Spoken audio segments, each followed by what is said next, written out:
रहते हैं। कभी कोई अस्पताल कहता है कि 3 घंटे की ऑक्सीजन बची है, कभी कोई अस्पताल कहता है कि 2 घंटे की ऑक्सीजन बची है। हम कारण जानने की कोशिश करते हैं तो पता चलता है कि पीछे किसी राज्य ने दिल्ली के लिए ऑक्सीजन लाने वाले ट्रक को रोक रखा है। हमने मदद के लिए केंद्र सरकार में कुछ मंत्रियों को फोन किए। शुरू में उन्होंने खूब सहयोग किया सर, लेकिन अब वो भी बेचारे थक गए हैं। सर, देश के संसाधनों पे तो 130 करोड़ लोगों का अधिकार है ना। अगर दिल्ली में ऑक्सीजन की फैक्ट्री नहीं है तो क्या दिल्ली के 2 करोड़ लोगों को ऑक्सीजन नहीं मिलेगी? जिस राज्य में ऑक्सीजन की फैक्ट्री है, क्या वो दिल्ली की ऑक्सीजन रोक सकते हैं? ऐसे में हम क्या करें?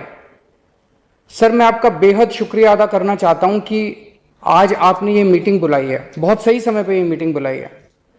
पर सर, मैं आज ये जानना चाहता हूं कि अगर आज या कल या किसी भी टाइम हमारे दिल्ली के किसी अस्पताल में अगर 1 घंटे की, आधे घंटे की, 2 घंटे की ऑक्सीजन बच जाए और लोगों की मरने की नौबत आ जाए, तो मैं फोन उठा के केंद्र सरकार में किससे बात करूं? सर, मैं ये जानना चाहता हूं कि अगर कोई राज्य दिल्ली के कोटे की ऑक्सीजन का ट्रक रोक ले तो मैं फोन उठा के किससे बात करूं? हालत काफी ज्यादा गंभीर हो चुके हैं सर। हम अपने लोगों को मरने के लिए तो नहीं छोड़ सकते। हमें लोगों को यह विश्वास दिलाना पड़ेगा कि एक एक जिंदगी हमारे सबके लिए कीमती है। हम आपसे फिर से दिल्ली के लोगों की तरफ से हाथ जोड़ के अपील कर रहे हैं कि सर, तुरंत कोई कठोर और सार्थक कदम नहीं उठाया गया तो शायद दिल्ली के अंदर कोई बहुत बड़ी त्रासदी हो सकती है। मैं आपसे मार्गदर्शन चाहता हूं सर।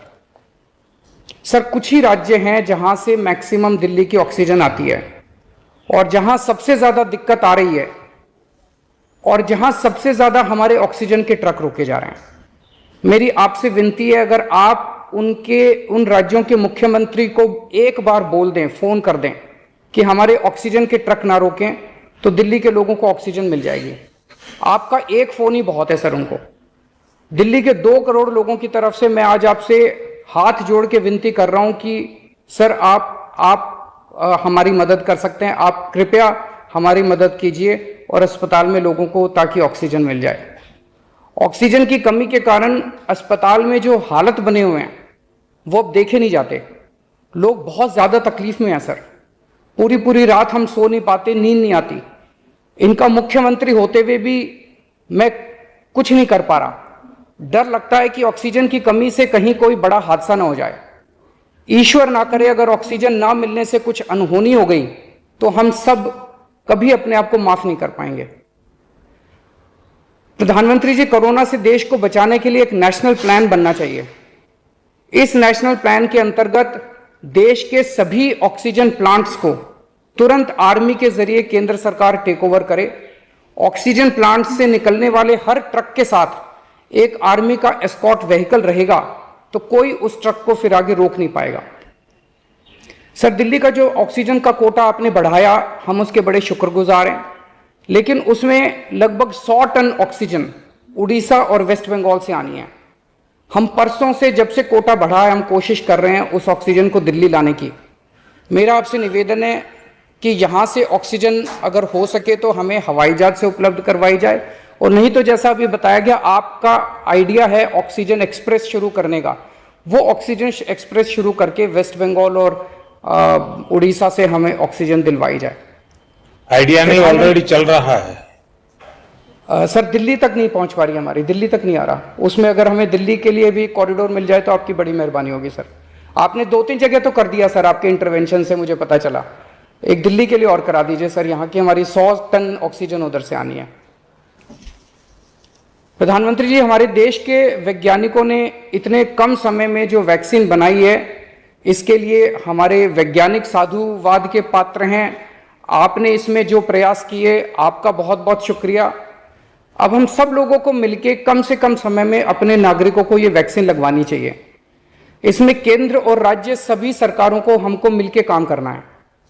अभी सर, केंद्र सरकार ने आदेश जारी किए हैं कि 1 मई से राज्य सरकारें सीधे कोरोना वैक्सीन खरीद सकती हैं। इसके बाद एक वैक्सीन की कंपनी ने अपने रेट जारी किए हैं कि वो केंद्र सरकार को 150 रुपए में और राज्य सरकारों को 400 रुपए में देंगे।